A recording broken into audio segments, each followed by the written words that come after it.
ating lahat. So, I'm here today para magbahagi sa inyo ng exhortation na ang theme natin is Promises of God. So, alam naman natin na ang Promises of God ay napakarami, and ang unang-una sa lahat na pangako ng ating Panginoon ay bigyan tayo ng buhay na walang hanggan. Amen? Amen.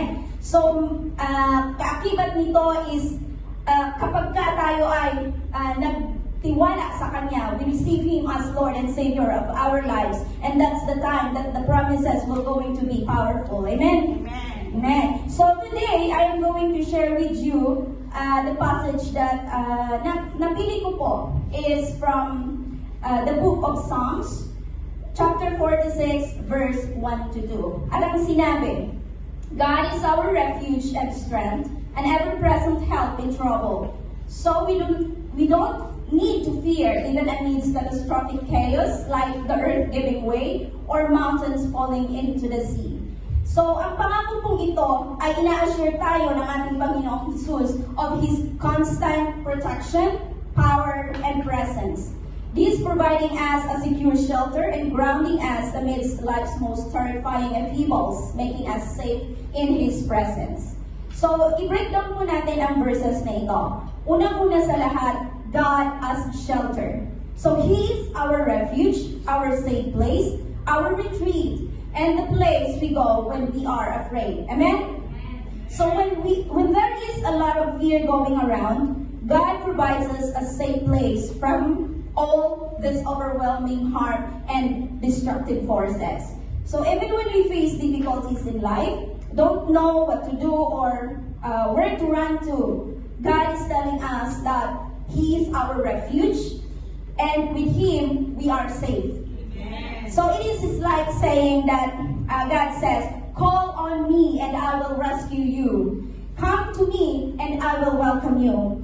Amen? Trust me, ang sabi ng Panginoon. Then yung pangalawa is God as power or strength. So He offers sustaining power when we feel weak. Just like our day-to-day life, working daily routine chores, same task, same place, same time, same people to care to and to serve. So everything are the same with this kind of cycles. So many times we find ourselves feeling weak, tired, stressed out, or even burnt out, right? So our mind and body is giving up wanting to rest.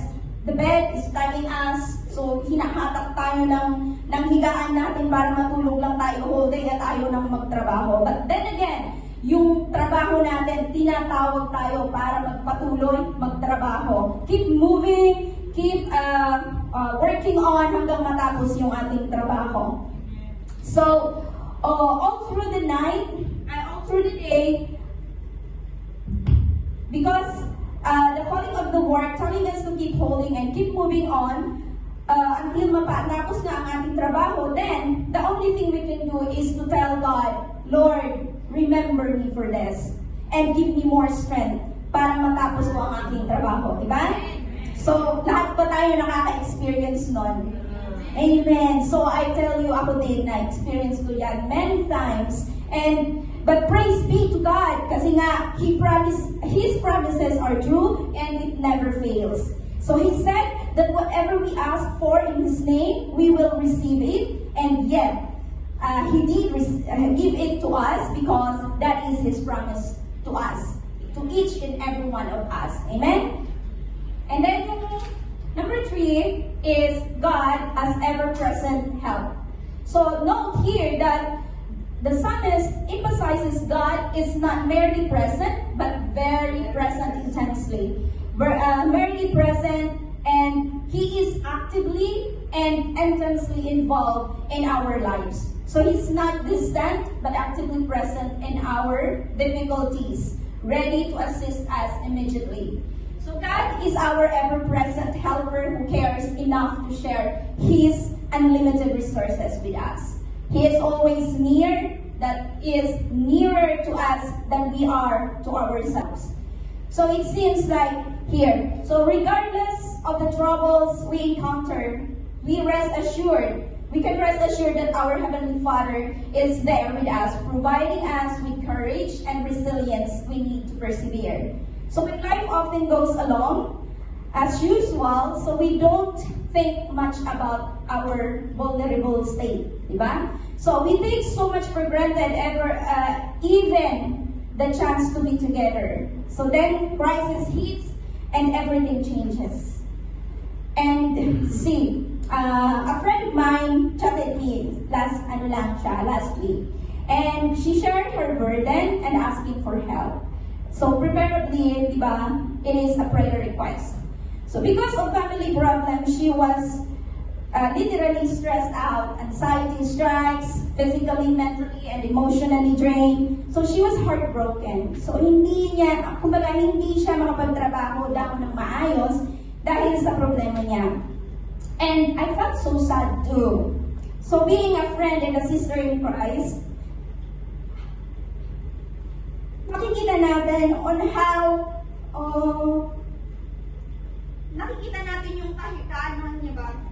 Yung kahirapan niya, yung pinagdadaanan niya, and we feel the same way. So as a sister in Christ, as a friend, so the only thing I can do for her is to pray and share words of encouragement for comfort.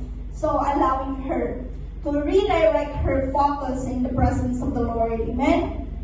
Kasi nga, even though wala na tayo magagawa sa nangyari because it had happened already, you need to keep moving on because the Lord is good. Kung tayo ay walang magagawa, ang ating Panginoong Jesus ay may magagawa. Amen? That is what I told her. Sabi ko sa kanya, surrender everything to the Lord, trust Him, and don't lose hope. Sabi ko, keep on praying and believing because He cares for you. He will strengthen you and He will help you. And ayun nga, after a few days, praise God, naging okay na siya. So, kaya relate ito sa Bible verse ko today. So, actually, hindi ko siya, exhortation, hindi ko siya agad-agad natapos. But, salamat sa Panginoon kasi may mga experiences talaga muna na mangyayari bago natin magagawa yung mga pinag-uutos sa atin ng ating Panginoong Jesus. So, that is God. Sabi nga sa verse today, that God is our refuge and strength, our ever-present help in times of trouble or in need. So lastly, freedom from fear. So the psalmist declares, we will not fear. This unwavering confidence is not born of blind optimism or denial of reality. Rather, it is grounded in a deep trust in God's power and protection. So because He is our refuge and strength, we can face even earth-shattering events with terror. So knowing that God's unwavering presence and ability to protect are greater than any chaos or disaster we will going to face, making us secure and fearless. So in the rest of this verse, the psalmist explains how terrible they are. That's what we are facing nowadays. Diba? Yung chaotic natural catastrophe of a great magnitude and even life battles. So in exactly this kind of situation, we find our ever or even greater helper. It is our God, who is our refuge and our strength. So it may seem as if the world, as we know, it is crumbling around us, but our God is the same. He is the same today and forever. Amen? So, He has not changed. We can and must trust Him because He is in control. He is not surprised of what is happening to us or what is happening into the world. So remember, di ba? Previously, dumaan yung COVID, yung lindol, nag-landslide, nagkasunog, and then bumagyo. And kung updated kayo sa news, nito lamang buwan, this January, last week, nagkaroon ng pag-eruption na naman ng bundok, and that is Mayon Volcano, that was located in Albay, in Bicol region, and that is in our place. So, hindi naman kami totally malapit, medyo may kalayuan kami.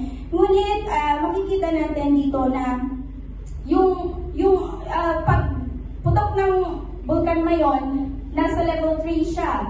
So, umabot pa rin sa amin. So I remember back then, year 2000, yung time na yon na na-experience ko mismo yung pinakamalakas na pagsabog ng Bulkan Mayon. So it was, kumbaga, I was 7 years old. So very vivid siya sa akin kahit bata pa ako. 7 years old ako back then. Nasa elementary school kami kasi may pasok. And bigla na lang pumutok yung Bulkan Mayon and umulan siya ng maliliit na bato and ashes. So, during that year, it was level 5. So, I think that is the time, if I'm not mistaken, ito yung time na kung saan nasira nga yung simbahan ng Cagsawar. Kaya mayroon na yung Cagsawar ruins.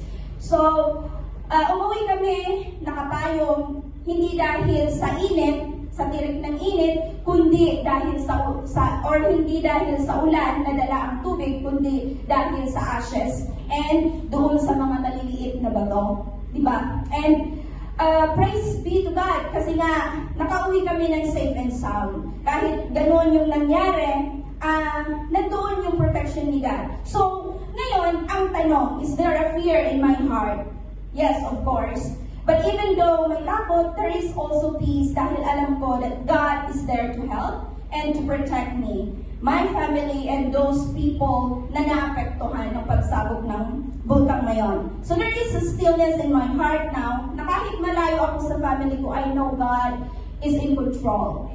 And it is about knowing deep within our souls that no problems is too big for our God to handle, no storms too fierce for Him to come, and no other distractions for Him not to control even these volcanic eruptions that is happening right now. So when we make God our refuge, we discover a peace that surpasses all understanding, a strength that never fails, and a love that knows no bounds. Amen? So He is with us every step of the way. So, yun lang po, and glory to God.